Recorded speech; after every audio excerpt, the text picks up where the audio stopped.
नमस्कार, NMF news देख रहे हैं आप। मैं हूं आपके साथ अभिषेक पुंडीर।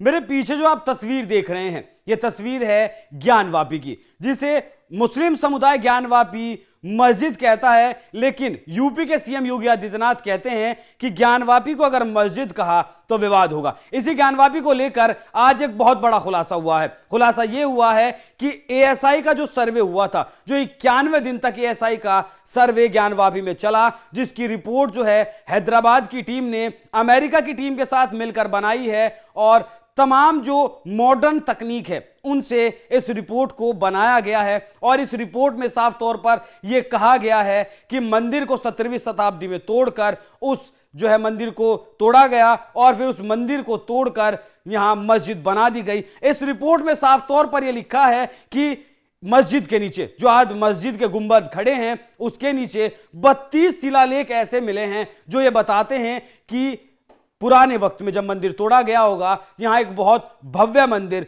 हुआ करता था। जो तहखाने थे वहां से भगवान शिव, भगवान गणेश की मूर्ति मिली है। और इस सर्वे में यह भी जो है कई लिपियों में वहां लिखावट भी लिखी मिली है।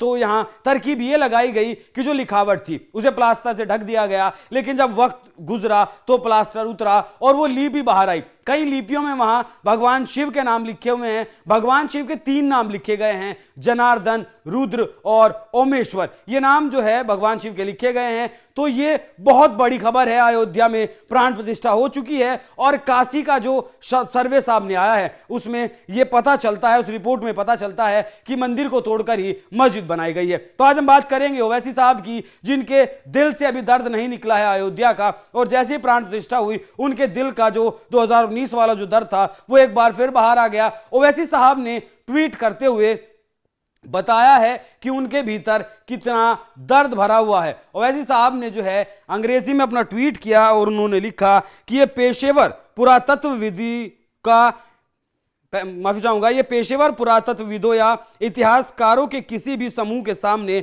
अकादमिक जांच में टिक नहीं पाएगा। रिपोर्ट अनुमान पर आधारित है और वैज्ञानिक अध्ययन का मजाक उड़ाती है। जैसा कि एक महान विद्वान ने एक बार कहा था, एएसआई हिंदुत्व की दासी है। तो आप इस बात से समझ सकते हैं कि ओवैसी साहब कितने बौखलाए हुए हैं, क्योंकि अभी तो अयोध्या का जो दर्द है वही उनके दिमाग से, उनके दिलो दिमाग से नहीं निकला।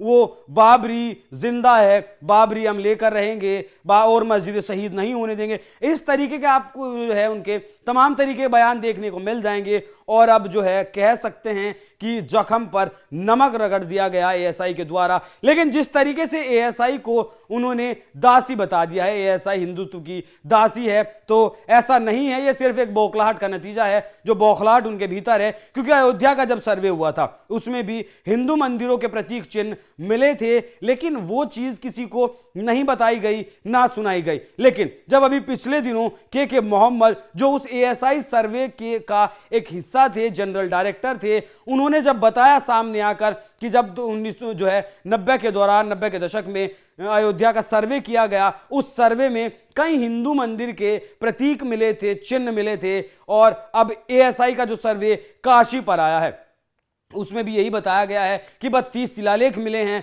बर्तन मिले हैं, भगवान शिव का नाम लिखा मिला है, वो भी 3 नाम लिखे मिले हैं। तो अब मेरा सवाल मुस्लिम समुदाय से यह है कि वो बताएं कि भगवान शिव का नाम, भगवान गणेश की मूर्तियां अगर वो मस्जिद थी तो वहां क्या कर रही थी। इस रिपोर्ट में यह भी बताया गया, एग्जैक्ट बताया गया कि करीब 350 साल पहले यह ढांचा जो है बनाया गया मंदिर को तोड़कर। औरंगजेब के वक्त की यह बात है, 17वीं शताब्दी। 839 पन्नों की एएसआई ने रिपोर्ट दी है। लेकिन ये जो है, ये अब रिपोर्ट से तो यह साबित हो चुका है कि जो ढांचा है, जो आप तस्वीर देख रहे हैं, ये मंदिर को तोड़कर बनाई गई है। लेकिन अब कोर्ट में इस मामले पर क्या होता है, कोर्ट इस रिपोर्ट पर अपनी क्या टिप्पणी करता है, क्या फैसला सुनाता है, कितनी जायज इस रिपोर्ट को मानता है, वो आने वाला वक्त बताएगा। लेकिन एएसआई की जो रिपोर्ट आई है उस पर आपकी क्या राय है, और ओवैसी साहब ने जो ट्वीट किया है और उनके दिल में जो दर्द है उस पर आपकी क्या राय है, अपनी राय हमें कमेंट कर जरूर बताइएगा। नमस्कार।